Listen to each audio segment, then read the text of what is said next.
Calquera navegante de internet sabe, ou debería saber, que os traductores automáticos poden xogarnos malas pasadas. Pois agora tamén o aprenderon no Parlamento de Galicia. A súa páxina web en castelán fíxose cun programa de traducción automática e deixou a máis dun ca boca aberta. Facer clic na versión castelá da web oficial do Parlamento de Galicia abre as portas a un divertido xogo, o de adiviñar de onde procede cada pifia.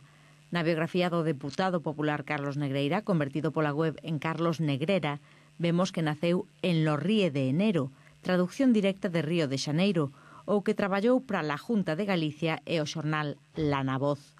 De Xesús Palmou resalta que foi voceiro no Concello pontevedrés de La Carretera e que lle deron a cruz do saudable Sano Raimundo de Peñafort.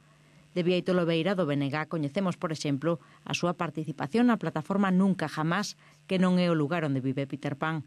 Dúcias de erros como estes repártense polas biografías de parlamentarios de todos os grupos. A web inclúe un listado de novas como a que cita o exalcalde de Roble, localidade coruñesa tamén coñecida como a Carballo. Esta mesma mañá, tras 14 meses colgada na rede, a rocambolesca versión en castelá da web do Parlamento de Galicia quedou desactivada e o Departamento de Comunicación confirmou que se está revisando todo o contido. Xa ninguén poderá mandar un correo na conta asignada a jaime.gallina.varela, a de Xaime Pita.